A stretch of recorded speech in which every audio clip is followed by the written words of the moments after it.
Good people, what is going on? Another episode of the All Go Podcast. I'm your host, Desmond. Thank you for tuning in.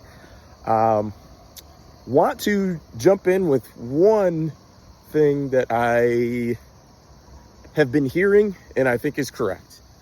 The Tush Push is gone. It will be banned after this season is over. I think when the owners meeting, when they bring up the Tush Push and the vote, either for it or against it, they're going to show clips of that Eagles-Chiefs game when, you've got offensive guards who are jumping off sides. You've got the center who's over, his body and head is past the ball. And then they're also going to show commentary of Tom Brady or show play that audio of him complaining about the play. I think that game against the Chiefs was the end of the Tush Push. And I don't think that was somehow the reason that the Eagles won or nothing like that. But I think it's gone. I truly do think it's gone.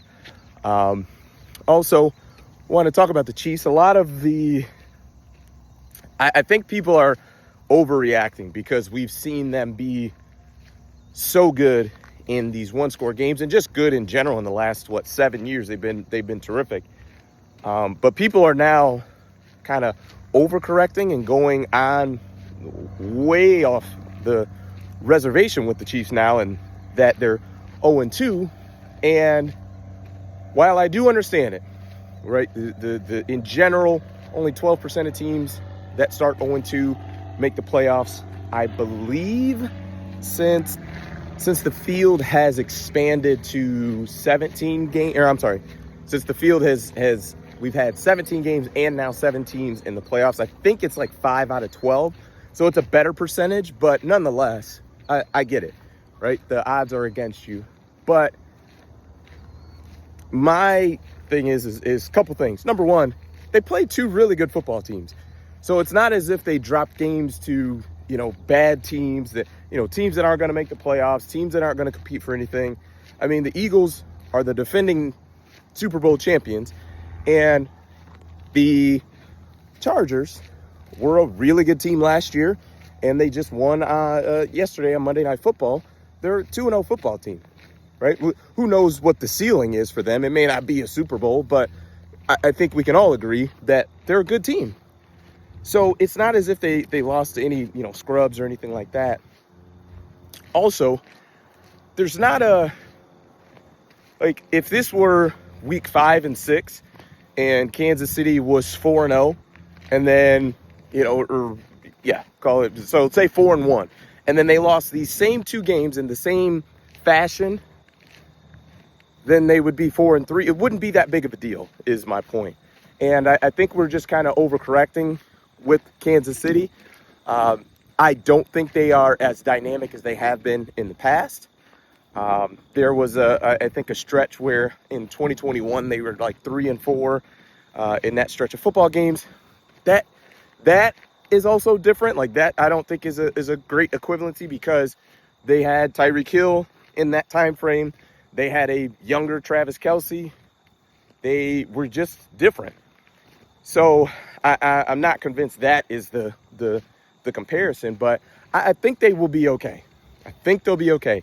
They have a rough start to the season as far as the teams that they play, with Rasheed Rice being suspended for 6 games and then Xavier Worthy getting banged up also didn't help. But I think the Chiefs are okay. I think just go ahead and etch in stone that they're going to be in the AFC Championship. I'm not quite there yet, but this notion that they're just going to miss the playoffs and not be a really good team, I think is kind of crazy. So I think we need to pump the brakes a bit on the Chiefs.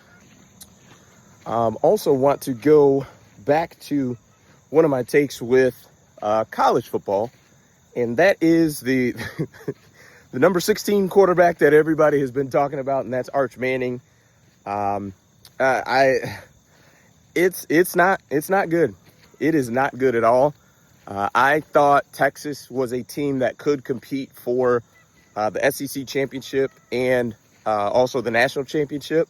And that was assuming that you would just have like better than average quarterback play from Arch.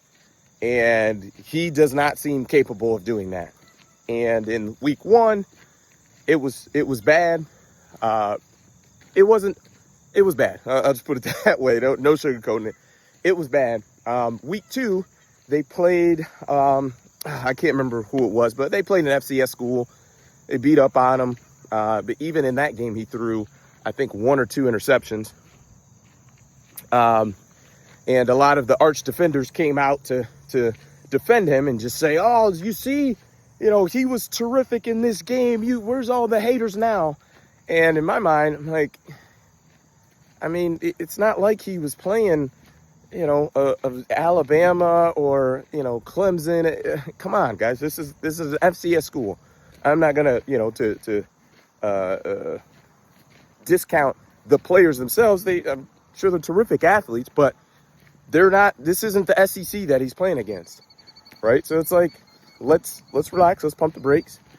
And then he plays UTEP this past week and looked pretty awful. Bad interceptions.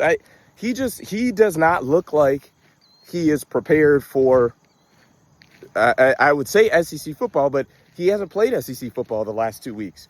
He played against Ohio State in week 1, but I can't even say he just doesn't look ready for this stage. And it's interesting because, before the season, there were he was, crowned and given all this stuff that he's going to be the next number 1 pick and the Cowboys should use their 2 first-round picks to draft him. And, just let it play out. Just let it play out. And I was talking to a good friend of mine, Dre, who was on the stream 2 weeks ago. But I told him we should have known something when Arch was playing in high school and he wasn't playing at the biggest school in the 6A school or 5A school. He was playing at a pretty small school, and that's very odd for a really high level recruit. Any of the guys coming out, like JJ McCarthy went to IMG, Caleb Williams, CJ Stroud, Bryce Young, all these guys typically go to bigger schools, really competitive schools. What's the one in Vegas that Tate Martell went to? I can't even remember the name of. Bishop Gorman. I'm sorry. So most of the guys that are the high level recruits, and not to say that they all pan out, because they all don't, but you get more of a gauge when you're playing against better competition. And Arch didn't do that. Now, it could have been a million different things on why, but nonetheless, that was an interesting little tidbit on Arch and what is currently going on. But and last thing I'll say on this is, maybe this is why the Manning family was very adamant. No, he's going to come back next season. He's not going to the draft. Maybe they know something that we don't know, but that we soon will know. So yeah, I like I said, I there's not anybody that I'm rooting against outside of Auburn, but it's not looking good. It's not looking good. So we'll see what happens there. That is it for me. Appreciate it. Peace.